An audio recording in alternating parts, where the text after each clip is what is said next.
Is something wrong with the view? It seems like Sunny Hostin has become the panel's new rhetorical punching bag after giving us some of the most out-of-touch and elitist explanations for why the Democrats failed to resonate with the voters. And guess what? I think you'll agree why, especially as the party scrambles to find a new face and identity for itself. Watch this tone-deaf monologue from Sunny Hostin before I tell you more about it. The other thing that I will say is about AOC, she has been demonized by the right. And she's been demonized as this like too progressive, far left person. And I want to try to set the record straight, because if she is too progressive, then the Democrats really are going to lose the working class, because this is her platform. The key issues: healthcare for all people, affordable housing, rebuild the unions, federal job guarantee, free public college, create clean energy jobs, pay parental leave, and expand protections for the LGBTQ+ community.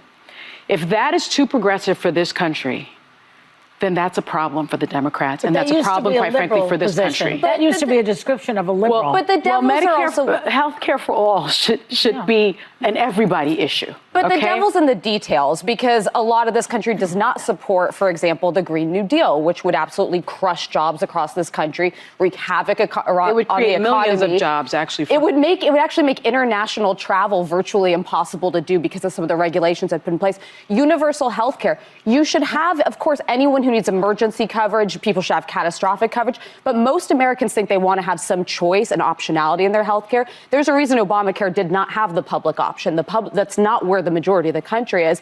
I would argue that AOC is definitely too left for the majority of the country, but from my perspective as a Republican who didn't support Trump, this may sound weird, I think Democrats focus too much on Trump. People who were going to be with Donald Trump were going to be with Donald Trump. There needed to be more of a, this is who we are, this is what we're proactively fighting for. Yeah, that's what we've been saying all along. The Democrats in the past decade have almost become stuck in defining themselves in relation to the political whirlpool that is Donald Trump, and in that, they forgot to make a positive case for themselves. But if someone like Sunny Hostin thinks that a positive future case is in the shape of someone like Alexandria Ocasio-Cortez, she basically wants the party headed into a brick wall. By the way, if you're also tired of the mainstream media spin, please be sure to subscribe and hit the notification bell to always see the real story behind the curtain. Now, the truth is, all of what Sunny read out at AOC's platform is not an elaborate political blueprint for how to get there. It's a wish list that even she doesn't know how to achieve. A country as big as the US going carbon neutral in a decade?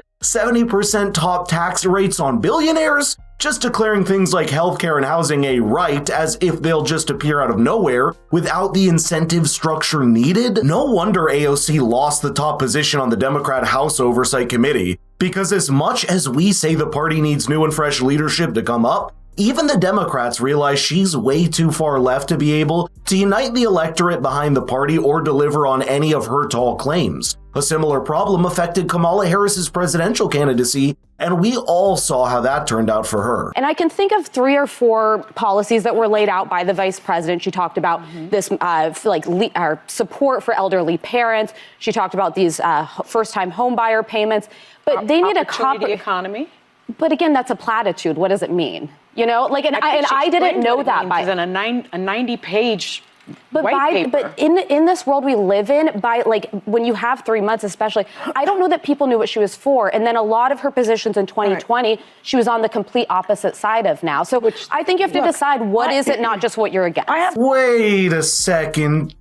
Did you also just notice the condescension with which Sunny said her policies on the economy are in a 90-page long white paper? Did she expect voters to read the whole book-length white paper to know what Kamala stood for? And by the way, I've seen that document on the Kamala Harris campaign's website, and it basically just reads like a hasty town hall meeting transcript that tells the voters the kind of utopia Kamala has in her head, with no concrete way laid out for how to actually get there. Not to mention, she wouldn't answer why it hadn't been done in the last 4 years. That's why Alyssa Farah Griffin's friction with Sunny Hostin is such a sight to see every time. It's like seeing someone float and flail to some lofty dream, only to be dragged by Alyssa back to reality. And surprisingly enough, Sarah Hines even jumped on the bandwagon this time, piling on Sunny Hostin for just how disconnected she comes across from the common people. Democrats consume themselves in debates over pronouns, bathroom access, and renaming schools, and adopted terms such as care economy and Latinx to win over voters.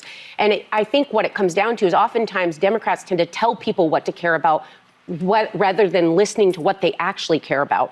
Because he goes on to say, they tiptoe around issues like crime, immigration, homelessness, and then they quote stats, while meanwhile there's an uptick in carjackings and you have to lock up deodorant in CVS. Crime is down. But you're doing exactly my point here. What happens is each time people show statistics, everyone's saying crime is a problem. That doesn't make them feel better when you say, but it's not. Okay, Sunny, then how's this for a stat? Halfway into the Biden-Harris presidency, a massive 70% of Americans reported believing that the country was going on the wrong track, and Biden's approval rating went from bad to worse in the low 30s. In that time, Americans had been robbed of over a quarter of their purchasing power with inflation in these last 4 years. How smug do you have to be to think that you can show voters a few stats and graphs, or tell them to read a whole white paper and expect them to no longer see the increase in the very real life problems in front of them? The truth, whether good or bad, is that people vote on sentiments. And in the case of something as broad-based as politics, sentiments aren't exactly subjective. People's hopelessness and desperation in the last 4 years was nestled in a very tangible and measured decline in the economy, security, and foreign policy of the country. And what do the Democrats have in response, even after such a rejection of this mindset by voters? Well, listen for yourself. Folks who have said to me that they're not sure whether they have the strength, much less the desire, to stay in the fight. But let me be very clear. No one can walk away. No one can walk away. We must stay in the fight. And so now, of course, some aren't sure how much the party is listening to young Democrats, because yesterday, Congresswoman AOC lost her bid to lead Democrats in the House Oversight Committee to more moderate Congressman Jerry Conley. So what does the party, this is a question, what does the party have to do to reconnect with voters? Go ahead. Why are you asking the Republican? I think the Dems should start. I've got thoughts, but I'll let you start. I can start. Look, young people were still the age group with the highest support for the Democratic candidate this year. So we can start there. I don't think that young people have necessarily left the Democratic Party. Yes, there have been some gains made by the Republican Party, but by and large, young people are voting democratically. I guess that's what happens when you spend decades of your life being paid to sit in a cozy studio and just talk. Perhaps it's time to go outside and touch some grass, talk to a real ordinary person, and realize that the voters feel abandoned and betrayed by a party that claimed to stand for them. And no amount of statistics will put food on their table or make them feel safer when they walk the streets at night. But let me know in the comments what you thought about this exchange and share this video with people that need to see it. It seems like there's been a weak link in the Democratic Party that they failed to acknowledge even after the election loss, but they don't have much time to correct course and truly get in tune with the pulse of the people.